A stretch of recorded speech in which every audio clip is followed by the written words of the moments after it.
It's time to quit your job. You've been thinking about it. You've been thinking about it for a long time. And now you really need to hear someone say it. It's time to quit your job. Join me as we talk about why it's time to quit your job. Welcome to Vertical Vision 405. This channel is all about helping you find income streams that work for you. I'm Gregg, and I'm here to help you today learn more about quitting your job and quitting your job well. Before we move on, subscribe to this channel. By subscribing, you help me know that this content is helpful for you and you'd like to see more content helping you find income streams that work for you. So this year, 70% of workers plan to quit their job. So you are not alone and you are not strange in wanting to quit your job. That is a very large amount of people. If you look around your current office, find 10 people. 7 of those people are planning to quit their jobs. The problem is most of them have no idea what to do if they quit or what to do next, how they'll do it, how they'll make money. They just have no plan in place, but they plan to quit. Maybe they're dissatisfied. Maybe they think they deserve more money. Maybe they just don't want to work anymore. Regardless of their reason, they're thinking about quitting. So I know you're thinking about quitting as well. Well, let's talk about this. There are a lot of good reasons to quit your job. Some of those reasons are you want better work-life balance. Maybe you want more flexibility in your schedule. Maybe you want vacation time. Maybe you just don't want to have to ask somebody every time you need an afternoon off or every time you have to go to the bathroom. Maybe you don't want to ask permission for every little thing and feel kind of like you're in school again where the teacher has to give you permission to do anything. Maybe you want to be more a part of your kid's life. You want to make sure that you are there for their activities, their baseball games, their school plays, their concerts. Your kids are very important. And that's actually a good reason to quit your job if it's keeping you away from your family. Your kids are not young long, and your marriage will not hold up long if you do not dedicate time to your marriage. So this could be a very good reason to quit your job. Maybe your salary is just too low. You need to make more money. That's another good reason. Maybe you had a significant life change, like you had a baby, and you want to be home with that baby to care for it. Maybe you want to relocate. I mean, this is a common one. Some areas of the country are just not great places to live. Some areas are not great to raise a family. Some areas are just crazy expensive, and it makes no real good reason to you to live there. I lived in a very expensive place at one point, and it just drove me nuts what it would cost to stay there versus go somewhere else that I knew I could have a better quality of life and would cost me less. Maybe you just want to change careers. You don't like what you do anymore and you want to do something different. Maybe the company you work for isn't secure anymore. This is a good reason to get ahead of the curve and start figuring out what you're going to do next. Believe it or not, most jobs are not as secure as people think they are. Most companies right now are actually looking at ways to cut headcount. So it is a good idea to at least have in the back of your mind the idea of looking for something else and what it might look like for you. I previously did a video that talked about this. All the major corporations that last year laid off people, and it was hundreds of companies laying off thousands and thousands and thousands of workers. Most of these companies were deemed secure places to work. Most of the people laid off thought they had very secure jobs. So it is something that if you're wise, you're considering at least the fact that maybe your job isn't as secure as you hope it is or as you think it is. Maybe one of your plans is to further your education, and working your regular job right now just takes too much of your time, so you don't have the time you need for that additional education. Now, here I do offer a little bit of caution. I think furthering your education is fantastic. I think that is a great thing to do. But sometimes we overeducate ourselves with no real value. So What is the value return we're expecting on the education? Is it just more knowledge? Great. Is it to make more money? Will you really? Some jobs, you can have a master's degree or a doctorate and make almost the same amount of money as an entry-level person. Some jobs, the degree change or the education change will equal more money. So just consider what your reasoning is for the education and whether or not that reasoning actually holds up. Maybe you're considering quitting your job so that you can care for a loved one. This is also very noble and maybe a good reason for you to quit. And maybe your values don't align with your company. And that's important. Working at a place where the values are completely different from yours is very draining, and it's really just not good for you at all. So that could be a very good reason to quit your job. While these are all good reasons to quit, you do need to plan. You don't want to quit just to jump into the next terrible job. And I see this happen all the time. People quit one job and move right into the next job that they already hate. And that's no good. Sometimes a job is good for a month and then you hate it. Well, what good is that? We don't want to do that. So here are some practical things that you need to do to quit your job well and to move on to something that's actually really better for you.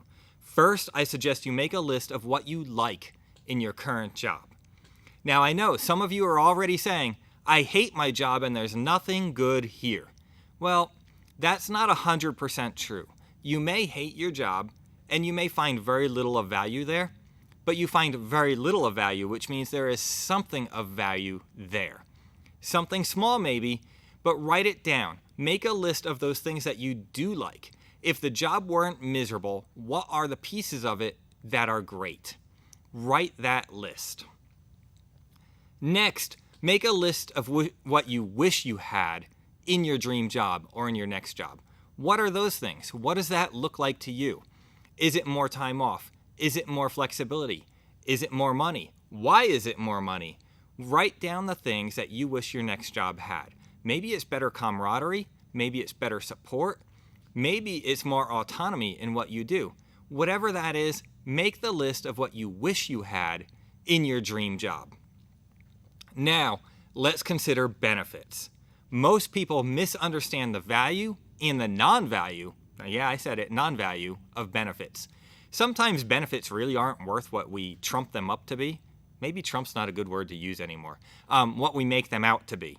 Some benefits very much are worth what we make them out to be, and sometimes worth even more. So we need to understand this. Write it out. Write out what each benefit's value is if you needed to replace it on your own. We need to know this value. And most benefits we can put a dollar value to. What would it cost me to replace health insurance? What would it cost me to replace my retirement package? What would it cost me to replace the company car? These things need to be understood so that we can help ourselves better understand an offer from another company. Each one of these needs to be listed as a line item. That way, if we're looking for a new job and we get an offer, we can compare against what our list is. Not every job is going to offer the same benefits package. So when we know what our benefits are worth, we can then weigh it out. Maybe the next job is not offering health insurance. Maybe they're not offering a company car. Well, now we have values to put to this so we can factor in what the salary need is. Now we need to figure out our salary. This is important. Too often people just make up a number. I just want to make $100,000. Well, why? And is your skill set worth $100,000? And will that meet your needs? So we need to figure this out. What is your budget? Have you not written a budget yet? Go ahead and take the time to write out your budget. The easiest way to start this process, write out what you spent money on last month. Go through your bank statements, your credit card statements, and make a list of exactly how much money you spent last month. Now, this is only a 1 month snapshot, but it will give you an idea of what you really spent if you don't have a budget. And a budget is important, so I really advise you to make a budget, but at least know what your real expenses are. Now, on top of your real expenses, you need to figure taxes come out of your salary. So anywhere between 10 and 30% more than that is what you'll need to make to just cover those basic expenses. So that's important. So now that we know what that number is, we can also figure out that with our benefits when we come against an offer or an idea of what we're going to do next. So this is important. Now it's time to find our next job. Maybe we want to work for ourselves. Maybe we want to work for a company. But we can't do this without knowing the basics of what we're looking for as far as what we like in a job and don't like in a job and what we need to make. So it's important that we do these first steps first, and then we move into what's next for us. So do you want to work for another company? Do you want to work for yourself? There's positives to each of these. I enjoy working for myself. I enjoy it very much, but there's also different risks and different stresses involved in working for yourself that you don't have working for a company. But likewise, working for a company can be great, and there's different stresses there. One thing I strongly advise you to consider is don't overvalue the security of working for a company. I would actually venture to say working for a company is less secure than working for yourself. When you work for yourself, you can find multiple customers and multiple income streams to help give you some more security in where your money comes from. When working for a company, your only source of income is from that company. And if this is one of those companies that does a surprise layoff that you didn't expect, you just lost all of your income.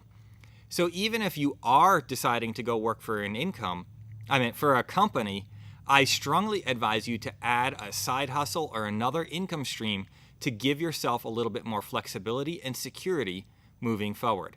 There are a ton of videos on this channel about that.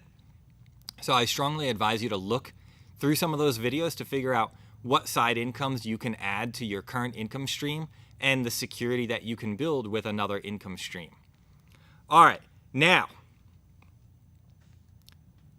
when you're looking for a job, don't lead with money. I'm looking for a job that pays X.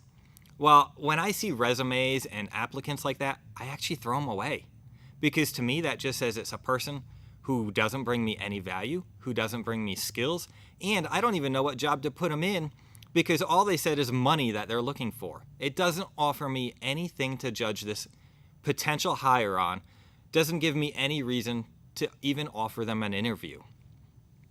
So lead with the value you bring to the table. What skills do you have? What kind of job are you looking for? Now I can start to configure or think through what kind of job I might have that aligns with your skills, your abilities, and your desires. So when looking for a job, always lead with the type of skill, the type of job that you are looking to fill.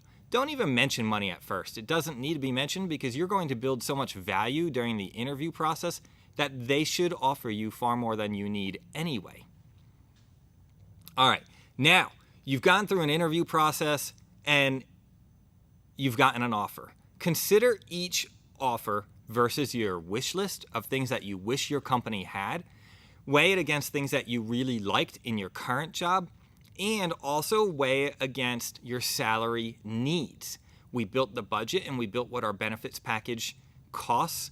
Now we can weigh their offer against some realities. Does it meet what we're looking for in a job? This is really important because regardless of money, if it doesn't meet what we're looking for in a job, it's not a good job for us or for you. So weigh that out very carefully. Also weigh it against what you currently like in your current job. Again, that's going to help you know whether or not this is actually a good job for you. And then finally weigh it out against whether or not it offers you a large enough salary to cover your salary needs. You must cover your salary needs, or again, it's not a good job because if you're not making enough money, what good is it to always be cash strapped? So the next thing is be patient. Rushing into a job often leads to another miserable job.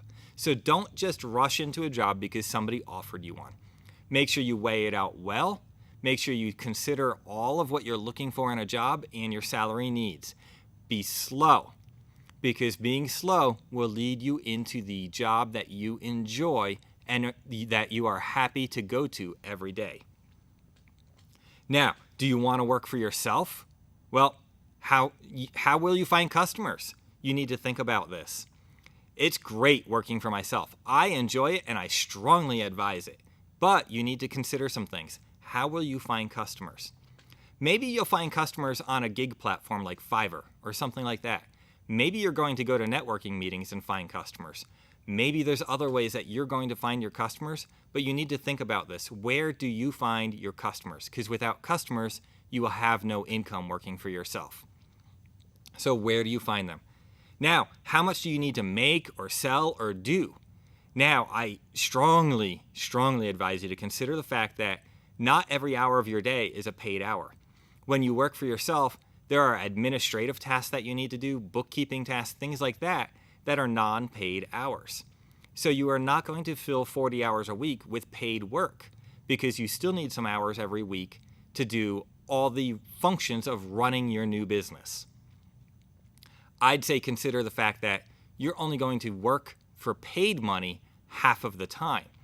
So 20 hours worth of time needs to pay your full income. Also consider that your taxes will now be different working for yourself. You're going to be in a higher income tax area because you're covering all the taxes that you normally cover, plus the taxes that the employer covers since you are now your own employer. So make sure you consider that when figuring out how much you need to make for the jobs you do, and if there's enough jobs, work, or whatever that you can figure out how to get. All right, now, it's most likely time to quit your job. I agree. Especially if you're watching this video, you've already thought about it enough. You've crossed that bridge of not liking your job. It's time to quit your job. Use the guide that I just gave you to help you find the job that fits you best. You want a job that supports your life. Don't live a life just to support your job.